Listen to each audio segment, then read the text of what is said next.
Yo, what up, guys? It's your boy Mula Betting, and I'm back again with another amazing super video for you guys. And what I have for you today on account budget management. Yeah, account budget management in betting.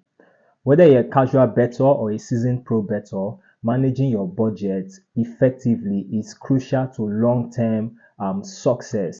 So let's dive into today's video. I'll be showing you guys and sharing my own experience as a seasoned pro bettor, how I started from as a casual or from a casual bettor to a seasoned pro bettor on, and how I managed to get from this level to this level. So guys, make sure you watch till the end of this video so you don't miss, because what I'm giving you guys is value. So without further ado, let's jump right into what I have for you guys today. So first thing first, set a budget.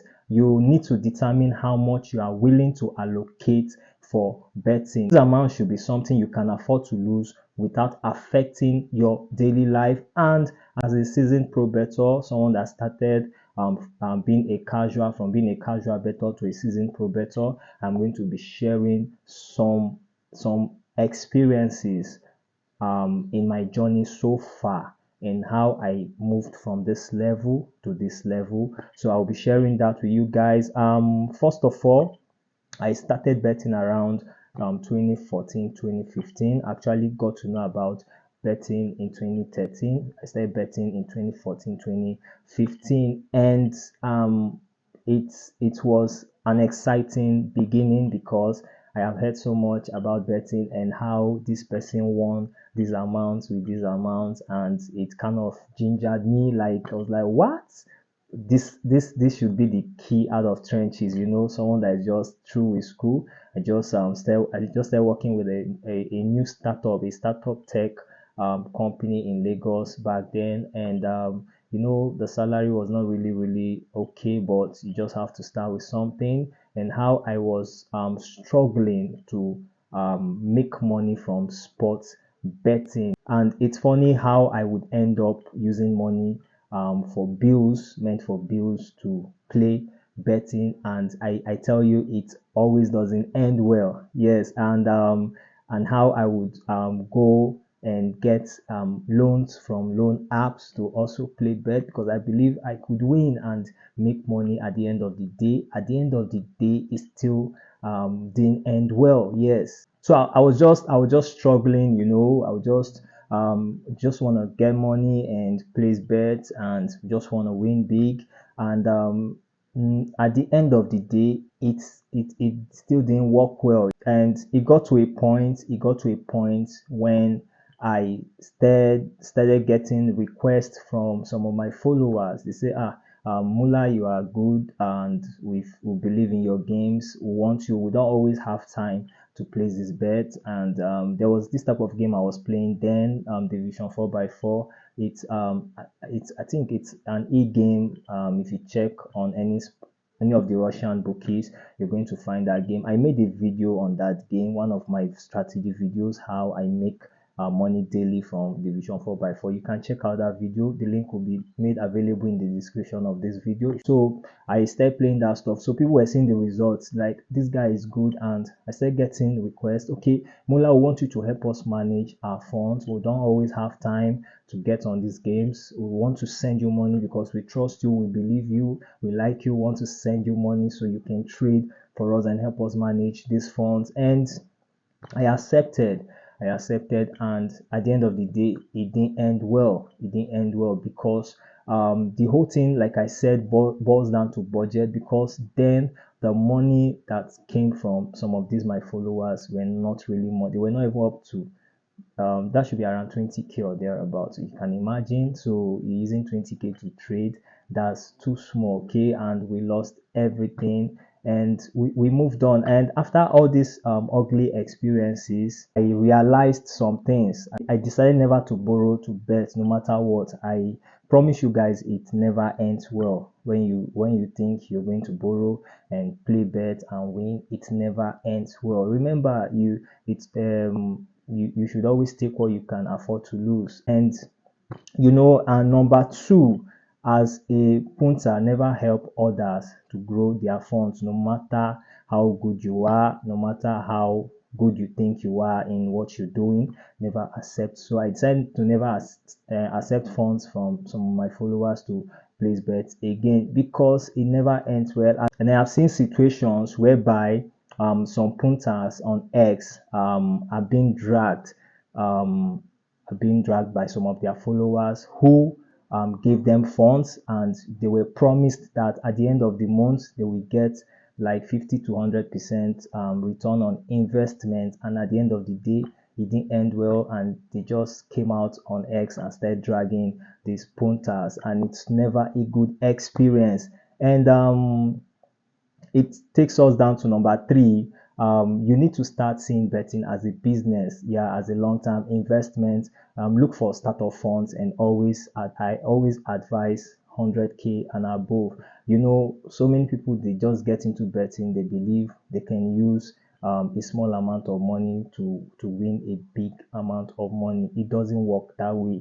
If you see anybody winning a big amount of money, or having a big win with a small amount of money, it is just luck. I will tell you that from my so many years in the betting space, it is luck and timing. Okay, so if you see anybody winning big, just know it is luck, and this is what has affected so many better, so many people out there, because they are carried away. That guy won big with this amount, I think I'm going to get lucky too. And at the end of the day, you will keep getting yourself into more mess.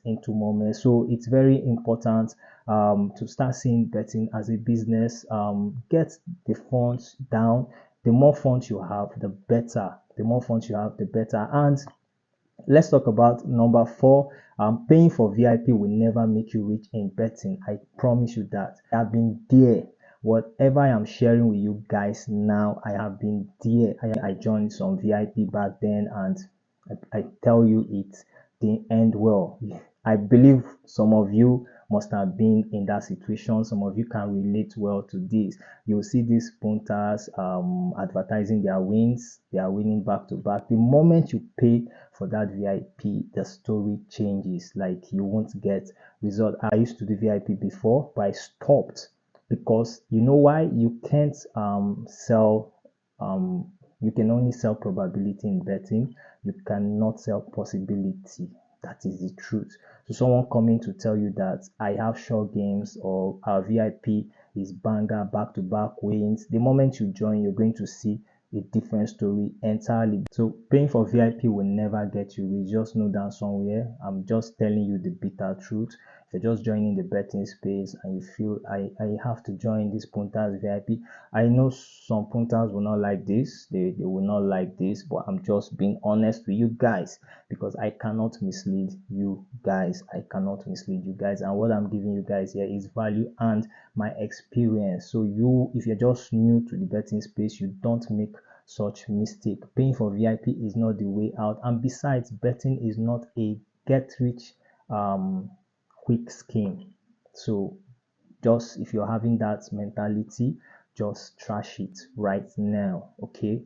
Betting is, like I said earlier, it is an invested as a business, as an investment, that you need funds, you need budget to start, so you can make more money. Of course, losing is inevitable in betting, and that is why you need the funds. So you plan them well. We'll get to that part. We'll get to that point. We're almost getting there, guys. We're trying to build up something here. The truth of the matter is, this thing is what you can do yourself. The free games are better off. Okay. So after that, I decided to stop doing VIP, because I cannot promise possibility. I can only promise probability. I'm not the one in the pitch playing this game. When VAR disallows a goal, I will not be there. When there's a red card or weather affecting the game, I will not be there. So all these things are factors that affect betting in general. So I had to stop doing VIP. I said, come on, I will just do the free games henceforth. So if you're going to win with my free games, good. Okay, and whatever game I share, I always play. So that is that for that. So I'll make a video on that VIP stuff. And now back to my story. Now what I did after all these ugly experiences, I I now went back to the drawing board. I understood that number one thing I need is budget. Okay, and when we're talking of budget, minimum 100K and above. Okay, so I said, okay, I still need more funds, okay? Because the more funds you have, the better. So I remembered all those sending me requests in the past for account management. So what I did, I went to my Telegram community or Telegram channel. I dropped I dropped something there. I said, okay, guys, for those of you that have been sending me requests, and I know I have been declining your request based on one or two which I've explained to you guys earlier. So but now here's what's going to happen. I think now I know better and I understand the business better. So what we're going to do is, if you're interested, you can join with minimum of 50K per slot. So minimum of 50K, and I don't need much crowd. So I just made a cycle, a small cycle of around 5 to 6 people, you know, coming together with 50K. And I gave them my terms and conditions. I said, one, my funds is going to be there too, because what most of these punters that do account management does is they just collect this money from people and trade. Their own money will not be there. Okay, so I said no, I will not work like that. Now this is, I'm also my money is also there. So let's risk together. We win together or we lose together. We make profit together or we don't make profit together. So if you are in with me, let's go. And a few people were interested. They said, Mula, we believe you. Mula, we trust you. Let's do this. Let's do this. And they accepted the terms and conditions. I told them that if anything happens, in case it goes south, just know we're in it together. And they said, okay. So that was how we started that stuff, and we started January. We did I told them, okay, we're going to trade for like 3 months. The reason for that long is so that we'll have enough room for upsets, because what we know we're going to have upsets, but the target is winning more. The target is winning more and making profit, no matter how little it is. But I will make sure I try not to lose everything, because now my money is also there. Now, there are two different things. When your money is not there, you just trade anyhow because it's not your money. Okay, you can just take any amount. It's not your money. Yes, if it goes out, it's going to pay you because people money they involved. But now, if your money is there, you're going to like get more serious. Okay, I don't want to lose. I don't want to lose. So that is how I walked around the whole thing. I said, okay, my money will also be there. So let's trade together. So we started that one January to March, and it was successful. Yes, we were 6 of us, so we trade for like 3 months, and we made profit, and that was cool.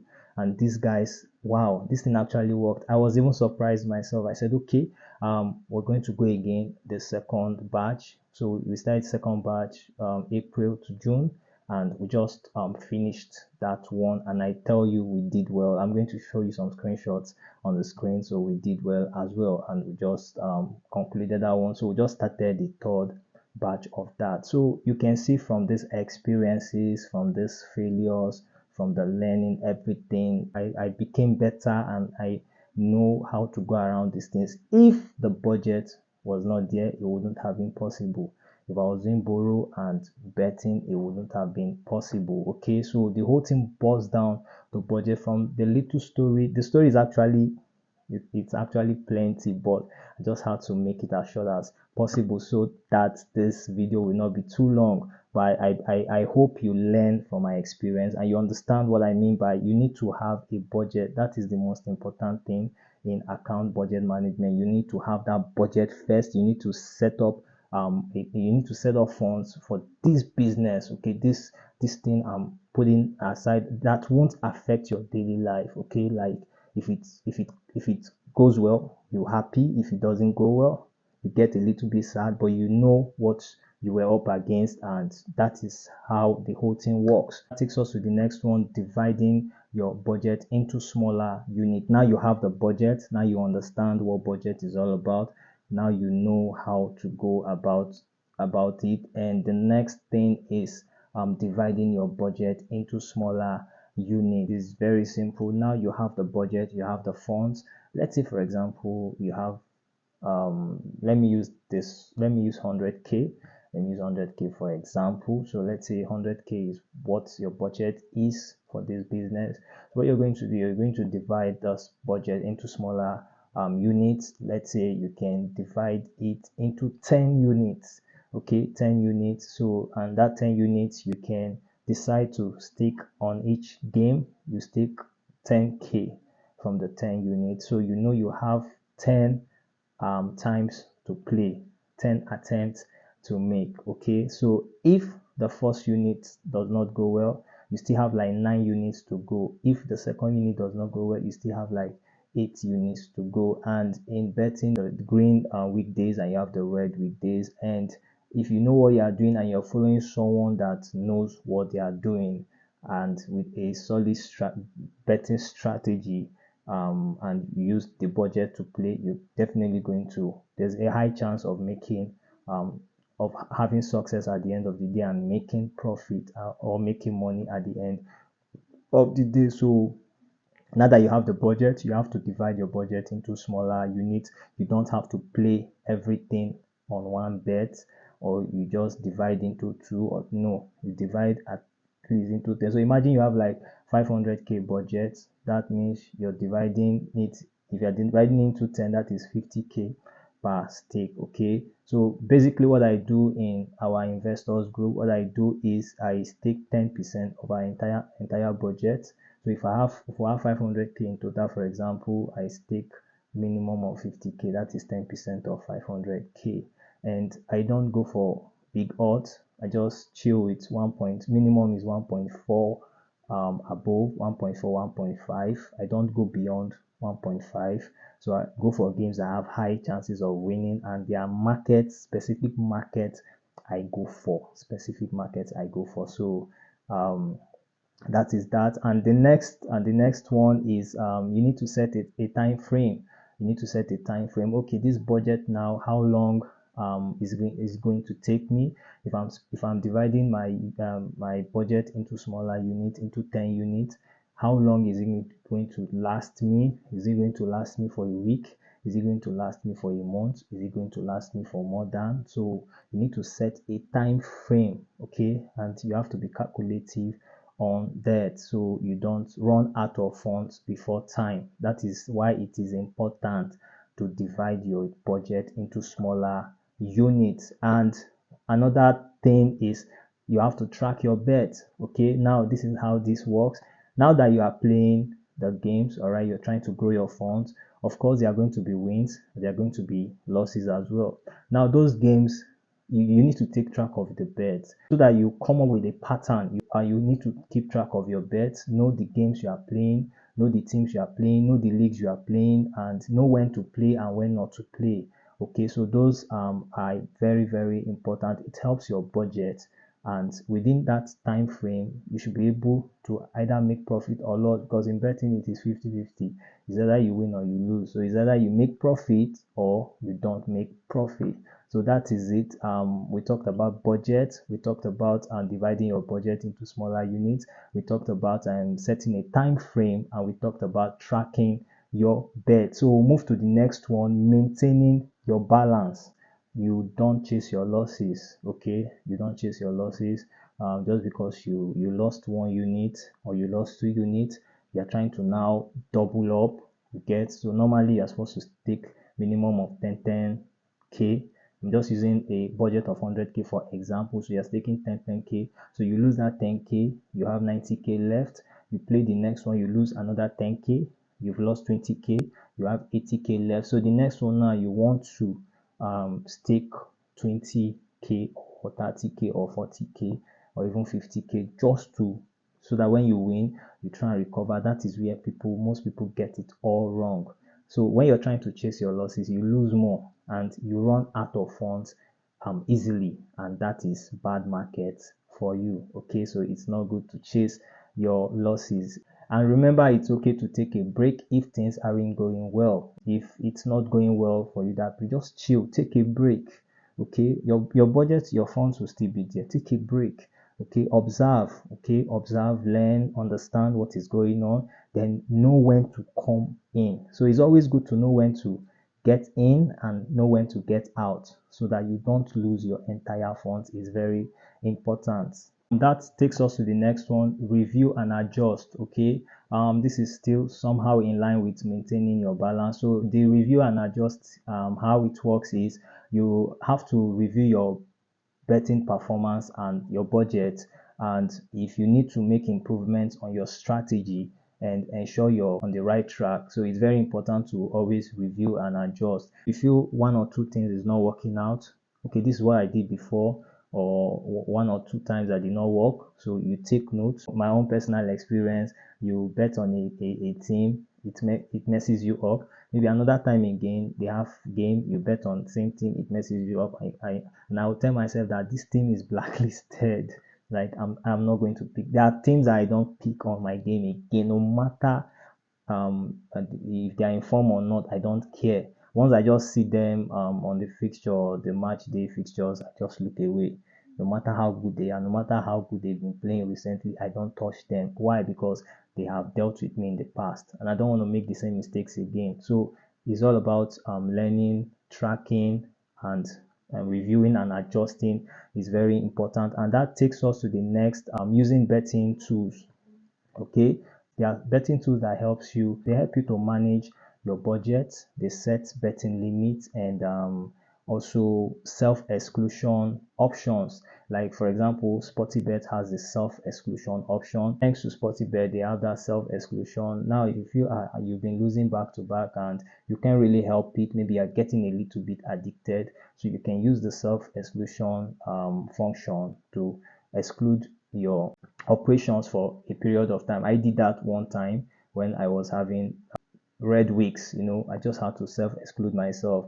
I said I'm not going to bet this period. I think that period were off season, so I was just trying to just bet, please bet. I'm used to it. I can just analyze any game, and I found that I was losing more. I had to self-exclude myself because I checked my bet history. I said no, no, no, this is not good. So I had to self-exclude myself. And when I self-excluded myself, I still felt it. I felt like I should reverse that action. But when you set that self-exclusion is there until that particular date and time that you set. So it helps also. So make sure you use betting tools to also manage or help your the betting business in general. It helps a lot. It's going to help your budget also. So this is it, guys. I hope by following these tips and from my experience as a seasoned pro bettor, I hope you've been able to learn from my experiences. And with these few tips I have shared on how you can manage your betting funds budget rather, and I hope it's going to really, really help you if you follow everything I have said here. So it's going to help you and you can enjoy betting responsibly and keep your finances in check. Okay, so this is where we call it a wrap, guys. So I will see you guys in my next video. Until then, it's your boy Mula Betting. I'm out. Peace.